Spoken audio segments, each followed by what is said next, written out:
नहमदुहु व नुसल्ली अला रसूलिहिल करीम अम्मा बाद।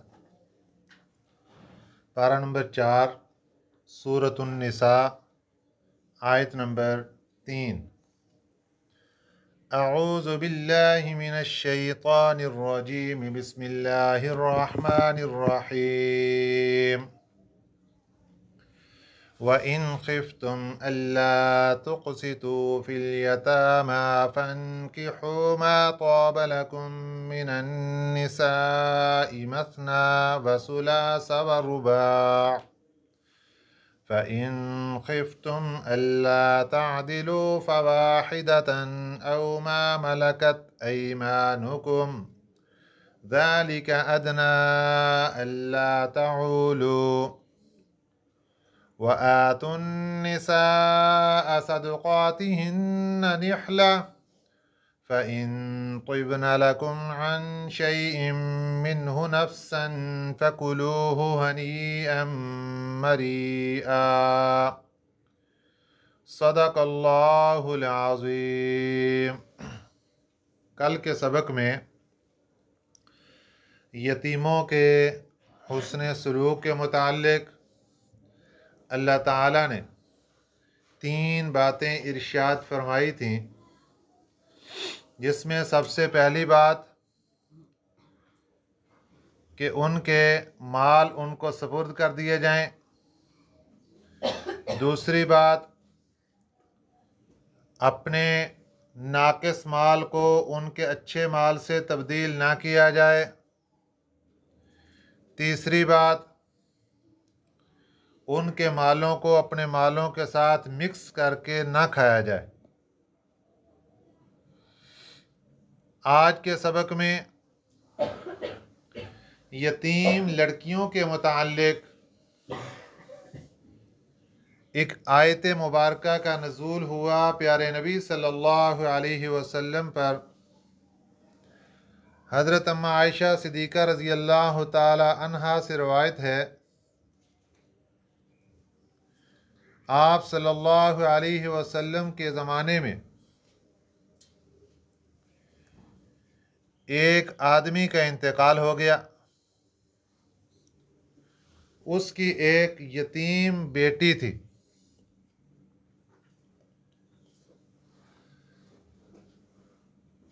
उसका जो सरबराह था, सरपरस्त था, वली था,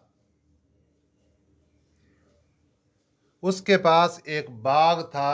उसमें वो लड़की भी बाग में शरीक थी, मलकियत में। अब इसने सोचा, अगर इस लड़की की शादी बाहर होगी तो ये बाग का हिस्सा भी ले जाएगी और किसी और को मिलेगा, तो क्यों ना, अपना हिस्सा तो मेरे पास है ही, तो इस लड़की का हिस्सा भी रख लिया जाए। इसने उस यतीम लड़की से निकाह कर लिया। अब निकाह करने से हक महर अदा करना था, हक महर भी नहीं दिया, और उसका जो हिस्सा बाग का था उस पर भी कब्जा कर लिया कि अब तो ये बीवी मेरी हो गई और बीवी का सब कुछ मेरा ही है।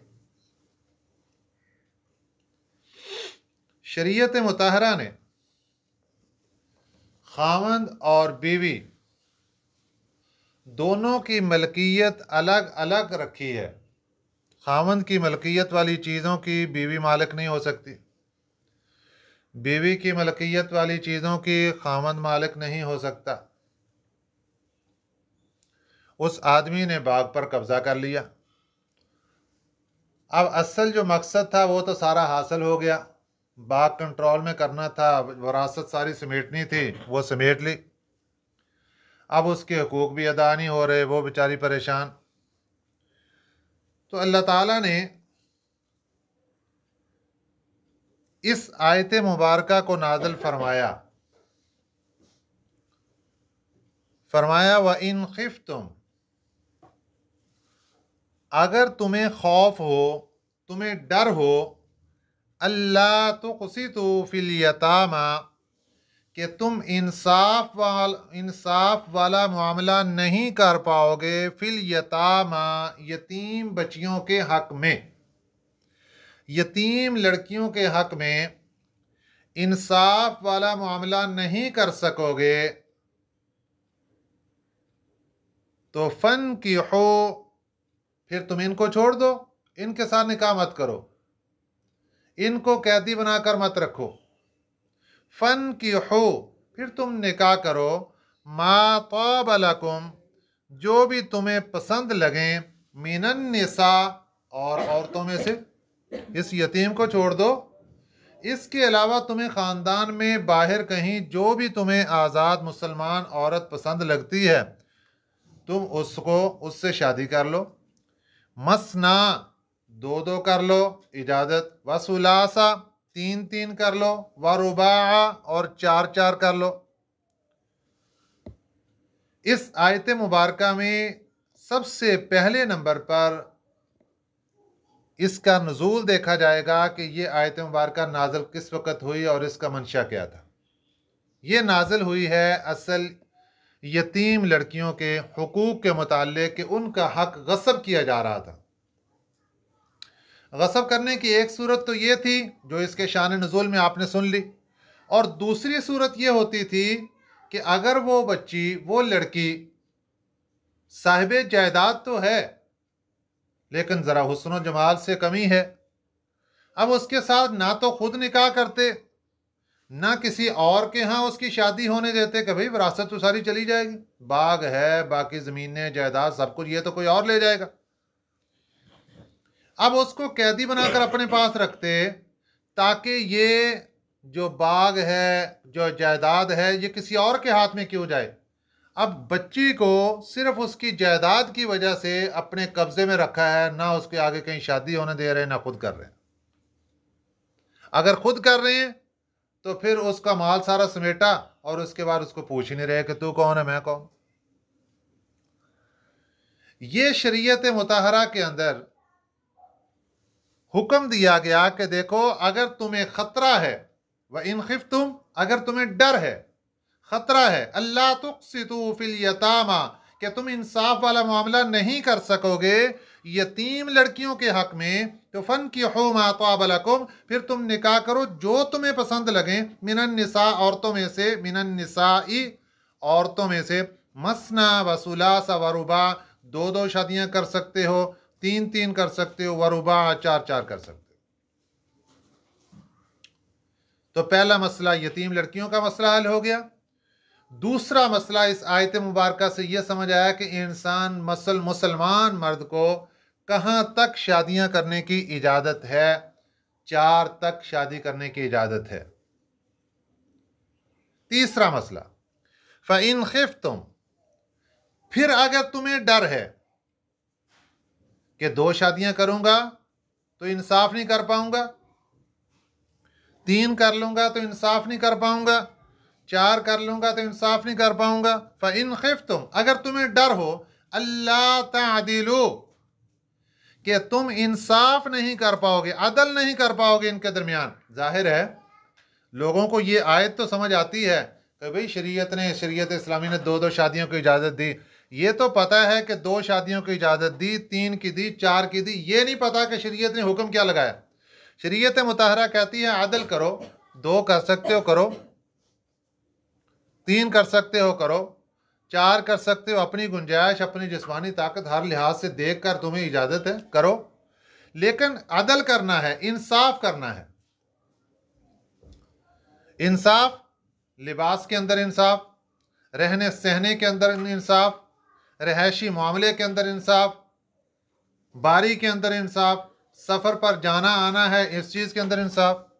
भाई एक बीवी है तो कितना इंसान आज़ाद है, और अगर 2 बीवियां हैं तो फिर शरीयत की तरफ से अजर तो मिलेगा कि 2 बीवियां हैं, आगे औलाद भी है, सारे मामलात हैं। लेकिन उसके ऊपर इंसान की पाबंदियां कितनी हैं। शादियां सिर्फ ख्वाहिशात नफसानी का नाम नहीं है, बल्कि उसके ऊपर अल्लाह ताला की तरफ से अजर व सवाब भी है, सारे मामलात हैं। लेकिन सबसे बड़ा मसला इंसान के लिए अदल व इंसाफ है कि फ़इन खिफ्तुम अल्लाह तादिलू, फिर अगर तुम्हें डर है कि अल्लाह तादिलू, तुम इन 2 के दरमियान, 3 के दरमियान, 4 के दरमियान इंसाफ नहीं कर सकोगे, फ़वाहिदतन, फिर एक ही शादी करो। ये कुरान पाक का बिल्कुल वाज़ेह तर्जुमा है। फ़वाहिदतन, फिर 2 की इजाज़त नहीं, 3 की नहीं, 4 की नहीं, फिर सिर्फ एक, बस एक शादी करने की इजाज़त है। इससे आगे फिर जाने की इजाज़त नहीं है तुम्हें। औ मा मलकत ऐमानुकुम,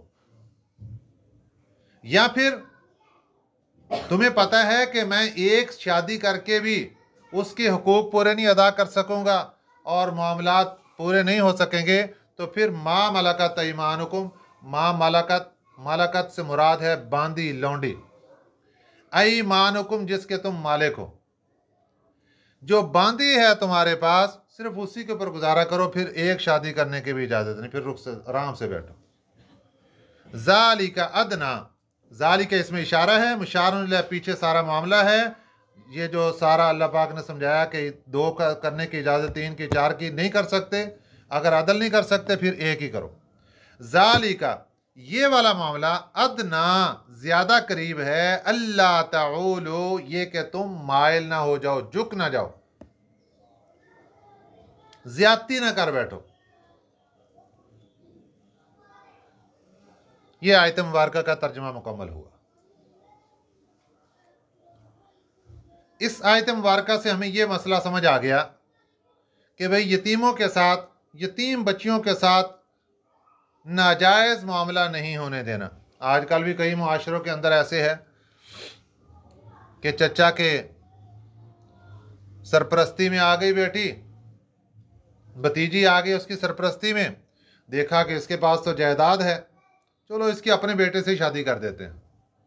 शादी तो ठीक है, हो सकती है बेटे के साथ, अपने बेटे के साथ उसकी शादी कर दी। अब उसको असल तो संभाला है वरासत के लिए।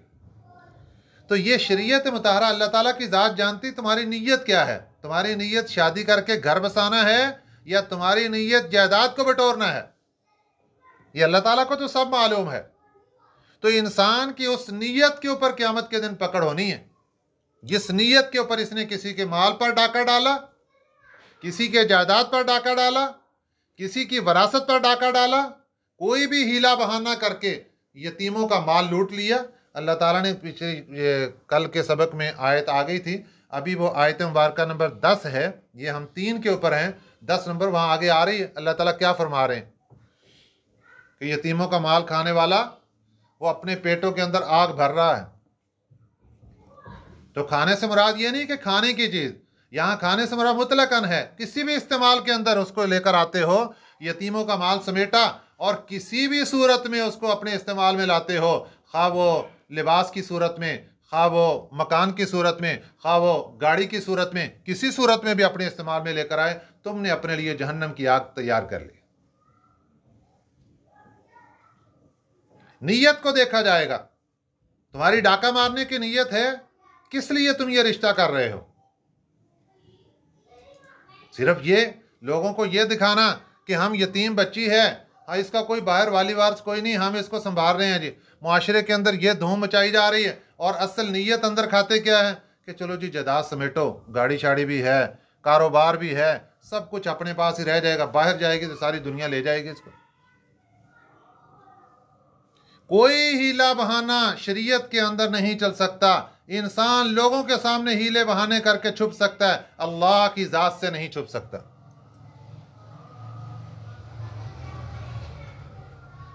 दूसरा मसला, शादियां कितनी करने की इजाजत? 2 की इजाजत, 3 की इजाजत, 4 की इजाजत। 4 से ऊपर नहीं कर सकते। बैक वक्त 4 बीवियां रखने की इजाजत है। हज़रत मौलाना अशरफ अली थानवी रहमहुल्लाह ताला के 2 बीवियां थीं और आप इरशाद फरमाते थे, लोगों को समझाते थे कि भाई एक पर इक्तफा कर लिया करो, 2 भी ना करना। शरीयत ने तो 4 की इजाज़त दी है। जिसके पास सारी गुंजाइश हो और उसको अबूर हो कि मैं सारा इंसाफ का मामला कर सकता हूँ, वो 4 कर ले। आज लोग दौड़ते हैं जो हम कर लेंगे, 2 कर लेंगे, 3 कर लेंगे, 4 भी करो। शरीयत ने इजाज़त दी है, लेकिन शरीयत ने सिर्फ एक ही लफ्ज़ बोला है, अदल व इंसाफ का ख्याल रखना बस। अगर अदल व इंसाफ कर सकते हो तो कर लो, अगर अदल व इंसाफ नहीं कर सकते तो जहन्नम के अंदर जाकर गिरोगे और पकड़े जाओगे। तुम्हारा गिरबान पकड़ेगी वो औरत जिसके साथ नाइंसाफ़ी वाला मामला हुआ है। इजाज़त है शरीयत की तरफ से, लेकिन सिर्फ एक ही पाबंदी लगाई गई, अदल इंसाफ का मामला करना है। हज़रत थानवी रहमतुल्लाह अलैह की 2 शादियाँ थी और उसके अंदर इंसाफ कहाँ तक फरमाते थे, आपने अपनी खानकाह के अंदर एक तराजू रखा हुआ था। अगर किसी जगह से कोई हदिया आता तो आप उस हदिये के लिए तराजू मंगवाते। अब तराजू मंगवाकर उस हदिये को 2 हिस्सों में बांटते और तराजू को दोनों पलड़ों में बराबर करके उसको एक घर के अंदर फिर दूसरे घर के अंदर भेज दिया करते थे। एक दफ़ा एक आदमी 2 तरबूज लेकर आ गया। हजरत ने फरमाया तराजू लेकर आओ भी। उसने कहा हजरत मुझे पता था कि आपने तोलने हैं, मैं पहले ही तोल कर लाया हूं, दोनों का वजन बिल्कुल बराबर है। अच्छा, तो अगर मैं एक घर के अंदर भेज देता हूं एक तरबूज, दूसरे घर में दूसरा, और एक घर के अंदर जो भेजा वो लाल निकल आया और दूसरे घर में कच्चा निकल आया और वो सफ़ेद निकल आया, तो फिर इंसाफ का क्या बनेगा? उसने हाथ बांध लिया। उसने कहा हजरत अंदर के मामलात मैं नहीं जानता, मैं तो बाहर से ही उसको देखकर वजन करके ले आया, अंदर के मामलात मैं नहीं जानता। तो फिर हजरत ने क्या किया कि दोनों को आधा आधा किया कि एक पीस उसका और दूसरा पीस उसका, वो मिलाकर एक घर के अंदर, और एक पीस उसका और एक उसका, ये मिलाकर दूसरे घर के अंदर। इसको कहते हैं अदल इंसाफ। अब ये इस किस्म के मामला सामने रख के अब करो, जिसने 2 करनी है 2 करो, 3 करनी है 3 करो, 4 करनी है 4 करो, इजाजत है शरीयत की तरफ से। और आजकल जो लोगों ने रिवाज बनाया हुआ शादियों का, सिर्फ ये ख्वाहिशात नफसानी, मैं सब की बात नहीं करता, बहुत से नेक लोग भी हैं जो कि सहारा बन रहे हैं बेवा औरतों का, मुतलका औरतों का सहारा बन रहे हैं। और शरीयत मुतहरा ने इस बात की तरफ बल्कि तरगीब दी है, अगर किसी के पास वसाइल हैं उसको चाहिए कि वह सहारा बने, बनना चाहिए सहारा। लेकिन अगर अदल इंसाफ नहीं कर सकते तो फिर ये बिला वजह अपने आप को बांधना और गुनाह के अंदर पड़ना, उससे बेहतर है कि इंसान एक पर ही इक्तफा करे। यह दूसरा मसला मुकम्मल हो गया। यहां पर एक मसला यतीमों का, कि अगर वो नाबालिग है यतीम लड़की, क्या उसके वली को इख्तियार है कि नाबालिग होने की हालत में उसका आगे निकाह कर सकता है? जी, उसका निकाह करने की इजाज़त है, वली को इख्तियार है, जो सरपरस्त है उसको इख्तियार है कि वो बालिग होने से पहले उसका निकाह अगर समझे तो आगे कर सकता है। तीसरा मसला इस आयत मुबारका में, नबी पाक सल्लल्लाहु अलैहि वसल्लम की शादियां कितनी हुई थी? आप सल्लल्लाहु अलैहि वसल्लम की 11 शादियां थी। बैक वक़्त आप सल्लल्लाहु अलैहि वसल्लम की 9 बीवियां मदीना तैयबा में मौजूद रहीं। एक वक़्त में 9 बीवियां मौजूद रहीं। कुरान पाक की इस आयत मुबारका का जिक्र और इसका हुक्म उम्मत मुहम्मदिया सल्लल्लाहु अलैहि वसल्लम के साथ है, हमारे नबी सल्लल्लाहु अलैहि वसल्लम इससे मुस्तस्ना है।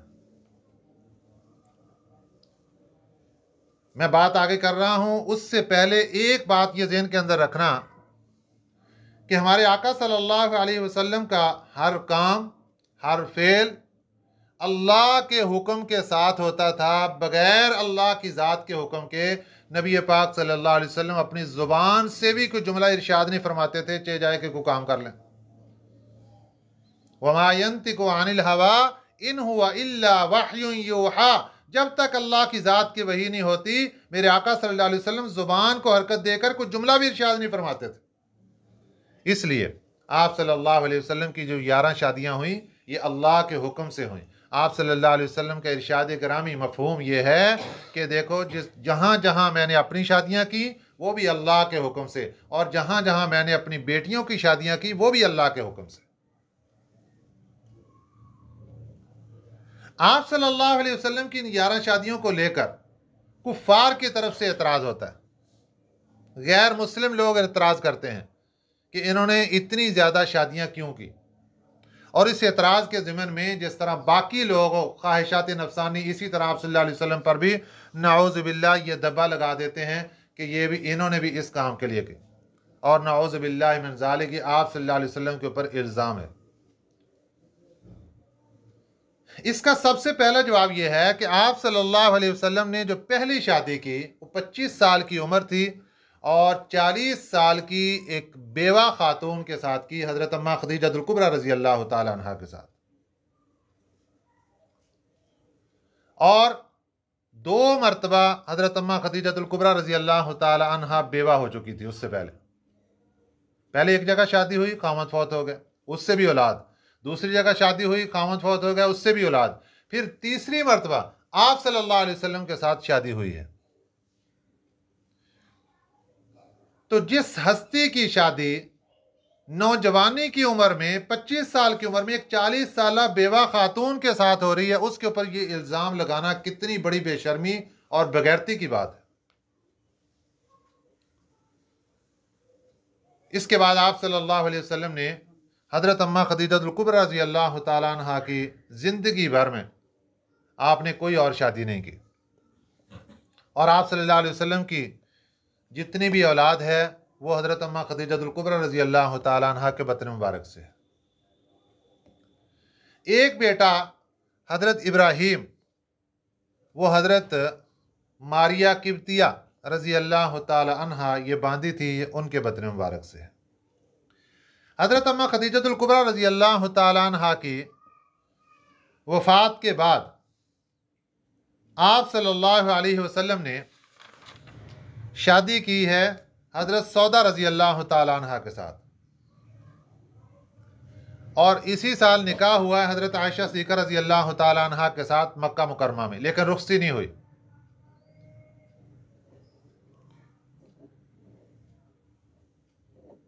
जब आप सल्लल्लाहु अलैहि वसल्लम मदीना तैयबा तशरीफ़ ले गए सन 2 हिजरी में, हज़रत आयशा सिद्दीक़ा रज़ी अल्लाह ताला अन्हा की रुख़्सती हुई। यहाँ पर भी एक एतराज़ होता है कि तकरीबन 7 साल उम्र थी हज़रत आयशा सिद्दीक़ा रज़ी अल्लाह ताला अन्हा की जब रुख़्सती हुई है, और एक रवायत में 9 साल उम्र थी। 7, 8, 9 2-3 रवायतें हैं। बहरहाल, तो इसका जवाब मैं पहले भी कई मरतबा सबक में दे चुका हूँ, दोबारा दोहरा रहा हूँ कि अल्लाह ताला ने ये जितनी भी आप सल्लल्लाहु अलैहि वसल्लम की शादियाँ की हैं और ये करवाई हैं, इसकी सब की सब वजह उम्मत तक दीन के मामलात और मसाइल का पहुँचाना था।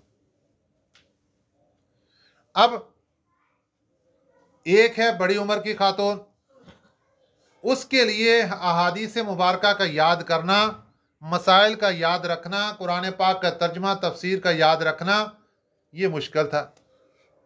अल्लाह ताला ने एक बेटी का इंतखाब किया जो कि पढ़ने की उम्र में थी, इल्म सीखने की उम्र में थी, और उस बच्ची का इंतखाब करके उसको आप सल्लल्लाहु अलैहि वसल्लम के मदरसे में दाखिल करवा दिया। उस बच्ची का नाम है हज़रत आयशा सिद्दीक़ा रज़ी अल्लाह ताला अन्हा। अब अगर ये बच्ची बगैर निकाह के आप सल्लल्लाहु अलैहि वसल्लम के पास पढ़ने आती, एतराज़ होता कि उंगली उठती कि देखो जी, जवानी के करीब बच्ची है, जवान होने के करीब है, और ये आप सल्लल्लाहु अलैहि वसल्लम के पास पढ़ने के लिए जा रही। तो अल्लाह ताला ने निकाह करवा दिया, बीवी बना दिया, ताकि किसी किस्म का कोई एतराज़ बाकी ना रहे। ये पढ़ती रही, आप सल्लल्लाहु अलैहि वसल्लम के पास बीवी बनकर इन्होंने पढ़ा। अब हज़रत आयशा सिद्दीक़ा रज़ी अल्लाह ताला अन्हा ने आप सल्लल्लाहु अलैहि वसल्लम से इल्म दीन हासिल करके उम्मत मुहम्मदिया सल्लल्लाहु अलैहि वसल्लम की जो खिदमात और फ़राइज़ सरअंजाम दिए हैं, उसका अंदाज़ा आप इस बात से लगाइए कि आप सल्लल्लाहु अलैहि वसल्लम की तरफ से उम्मत मुस्लिमा को अगर 3 लाख मसाइल पहुँचे हैं, तो उसमें से 2 लाख मसले हज़रत अम्मा आयशा सिद्दीक़ा रज़ी अल्लाह ताला अन्हा के वास्ते से पहुँचे। ये इस तालिबा का किरदार है, ये इस तालिबा का ग्रेड है कि जो इसने अपनी इस कम उम्री के अंदर और इस बचपन की हालत से और फिर आगे जवानी की उम्र में इसने जो इल्म हासिल किया और करके उम्मत को एहसान किया उम्मत पर, ये इतना बड़ा सरप्राइज़ है उम्मत के लिए और इतना बड़ा सेहरा है हज़रत आयशा सिद्दीक़ा रज़ी अल्लाह ताला अन्हा की तरफ से। हज़रत आयशा सिद्दीक़ा रज़ी अल्लाह ताला अन्हा इनसे 2210 अहादीस मुबारका जो सिर्फ इन्हीं ने रवायत करके उम्मत तक पहुंचाई। अब देखो ना, घर के जो मामलात हैं, घर में आप सल्लल्लाहु अलैहि वसल्लम कोई बात इरशाद फरमा रहे हैं, बाहर के लोगों को कहाँ से पता चलेगा। अब औरतों को पर्दे के अंदर जाकर घर के मसाइल हैं, उठने बैठने के हैं, मियाँ बीवी के मामलात हैं, वो उन्होंने मर्दों से थोड़ा जाकर सीखना, औरतों से। तो अल्लाह ताला ने ये जो बैक वक़्त 9 घराने आप सल्लल्लाहु अलैहि वसल्लम के बसाए मदीना तैयबा में, मस्जिद नबवी के मुत्तसिल 9 हुजरे थे, 9 घर थे मेरे आका सल्लल्लाहु अलैहि वसल्लम से, कि ये हकीकत में 9 मदरसे, 9 दरसगाहें थी ख़वातीन के लिए, जहाँ पर जाकर ये किसी दरसे में भी जाकर इल्म हासिल कर सकती थी और वहाँ से तालीम हासिल करके अपने आप को भी फैज़याब करवा सकती थी और अपनी औलाद को और अपने ख़ानदान को भी फैज़याब करवा सकती थी। इसके बाद अगर हम देखते हैं हज़रत उम्मे सलमा रज़ी अल्लाह तआला अन्हा को, तो 378 रवायात इनकी हैं जो उम्मत तक पहुँची, अहादीस मुबारक। और हज़रत उम्मे सलमा रज़ी अल्लाह तआला अन्हा मुफ्तियाँ भी थी। हज़रत आयशा सिद्दीक़ा रज़ी अल्लाह तआला अन्हा मुफ्तिया भी थी। हज़रत उम्मे सलमा रज़ी अल्लाह तआला अन्हा ने अपनी ज़िंदगी के अंदर जो फतावा दिए, फतावा कहते हैं मसले के ऊपर स्टैंप करना, यानी उस मसले को अथेंटिक करके उम्मत के सामने पेश करना। इन्होंने जो फतावा दिए उनकी तादाद इस कदर है कि पूरी एक किताब की शक्ल के अंदर वो बन सकती है। ये खिदमात हैं अज़वाज मुतहरात की, ये वजूहात हैं जो आप सल्लल्लाहु अलैहि वसल्लम ने इतनी ज़्यादा शादियाँ फरमाई। अब आप सल्लल्लाहु अलैहि वसल्लम ने जो तीसरी शादी है, वो तीसरा निकाह हज़रत आयशा सिद्दीक़ा रज़ी अल्लाह तआला अन्हा के साथ हुआ। अब इस वक्त तक आप सल्लल्लाहु अलैहि वसल्लम की उम्र मुबारक 54 साल हो चुकी है, 54। और उस वक़्त आप सल्लल्लाहु अलैहि वसल्लम के पास सिर्फ 2 बीवियां हैं, हज़रत सौदा रज़ी अल्लाह तआला अन्हा और हज़रत आयशा सिद्दीक़ा रज़ी अल्लाह तआला अन्हा। उसके बाद फिर आप सल्लल्लाहु अलैहि वसल्लम ने 1 साल के बाद हज़रत हफ्सा रज़ी अल्लाह तआला अन्हा के साथ निकाह किया। ये है हज़रत उमर बिन ख़त्ताब रज़ी अल्लाह तआला अन्हु की बेटी। तो हज़रत शेखैन हज़रत अबू बकर सिद्दीक़ रज़ी अल्लाह तआला अन्हु की बेटी भी आप सल्लल्लाहु अलैहि वसल्लम के निकाह में, वो भी आपके ससुर मुबारक है।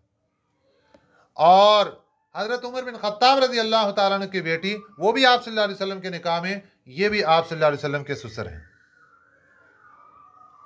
उसके कुछ माह बाद आप सल्लल्लाहु अलैहि वसल्लम ने 5वां निकाह किया हज़रत ज़ैनब बिनत खुज़ैमा रज़ी अल्लाह तआला अन्हा के साथ। इनके बारे में ये है कि 18 माह ज़िंदा रहीं। दूसरी रवायत ये है कि 3 माह आप सल्लल्लाहु अलैहि वसल्लम के निकाह में रहीं, उसके बाद इनका इंतकाल हो गया। सन 4 हिजरी में आप सल्लल्लाहु अलैहि वसल्लम ने हज़रत उम्मे सलमा रज़ी अल्लाह तआला अन्हा के साथ निकाह किया।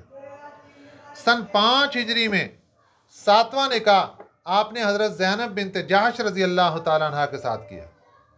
उस वक़्त आप सल्लल्लाहु अलैहि वसल्लम की उम्र 58 बरस हो चुकी थी, 58 साल।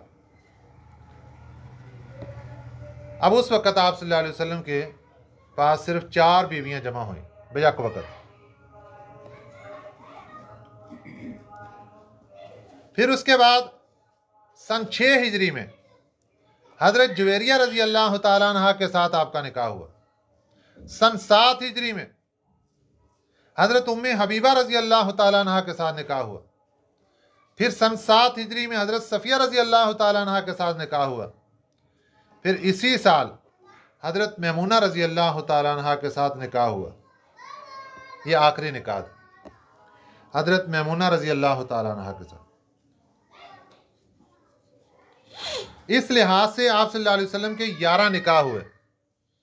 11 में से दो बीवियों का इंतकाल हो गया, तो बैक वक्त 9 बीवियां मदीना तैयबा में आप सल्लल्लाहु अलैहि वसल्लम की मौजूद रहीं। और इन तमाम बीवियों में से सिर्फ हज़रत आयशा सिद्दीक़ा रज़ी अल्लाह तआला अन्हा को ये एज़ाज़ हासिल है कि वो अभी कुंवारी थी जब आप सल्लल्लाहु अलैहि वसल्लम के साथ उनका निकाह हुआ, वरना इससे पहले बाकी जितनी भी बीवियां थीं वो कोई बेवा थी, कोई मुतलका थी।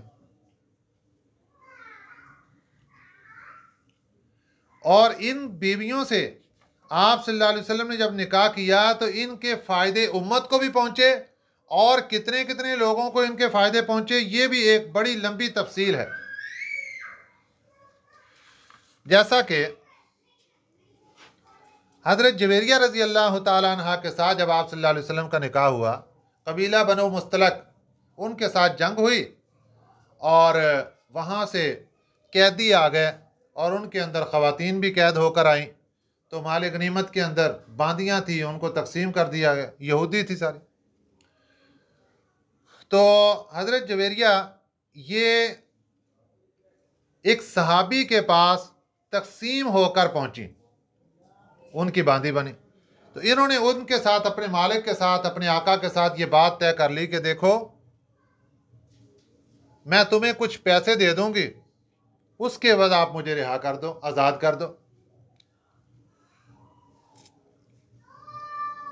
इसको कहते हैं मुकातबा बना लेना। उनका ठीक है, मंजूर हो गया, पैसे तय हो गए। तो ये मदद के लिए मेरे आका सल्लल्लाहु अलैहि वसल्लम की खिदमत अक़दस में पहुंचे। आप सल्लल्लाहु अलैहि वसल्लम को अल्लाह ताला की तरफ से पैगाम पहुंच गया। तो नबी पाक सल्लल्लाहु अलैहि वसल्लम ने उनको ये खबर दी कि देखो मैं ऐसे करता हूँ कि क्या तुम्हें पसंद है, तुम राज़ी हो इस बात से कि मैं तुम्हारे पैसे वहाँ पे अदा करके तुम्हें ख़रीद लो और आज़ाद करके तुमसे शादी कर लूँ। उन्होंने खुशी का इजहार कर दिया। आप सल्लल्लाहु अलैहि वसल्लम ने इनके साथ निकाह फरमाया। तो फ़ायदा क्या हुआ कि सैकड़ों लोग, मर्द भी ख़वातीन भी, इनके कबीले के कैदी बन गए थे और वो ग़ुलाम बांदियाँ बनकर सहाबा इकराम में तकसीम हो चुके थे। जब उनको पता चला कि हज़रत जवेरिया रज़ी अल्लाह ताला अन्हा से नबी पाक सल्लल्लाहु अलैहि वसल्लम ने शादी कर ली है, तो उन सब ने और सारे के सारे जितने कैदी थे उन सबको आज़ाद कर दिया कि ये तो आप सल्लल्लाहु अलैहि वसल्लम का ससुराली ख़ानदान है सारा, हमारे लिए ये अच्छी बात नहीं है कि हम आप सल्लल्लाहु अलैहि वसल्लम के ससुराल वालों को कैदी बनाकर रखें। इसलिए सब ने आज़ाद कर दिए। कितना बड़ा इनाम हुआ। इसी तरीके से बाकी भी इनामात हैं। तो ये वो वजूहात हैं जिसकी वजह से आप सल्लल्लाहु अलैहि वसल्लम ने इतनी शादियाँ की। बाकी इंशाअल्लाह अज़ीज़ इसकी तफसील कल के सबक में आगे चलेगी। अल्लाह ताला हमें इन बातों की सही समझ नसीब फरमाए। आमीन। वमा अलैना इल्लल बलागुल मुबीन।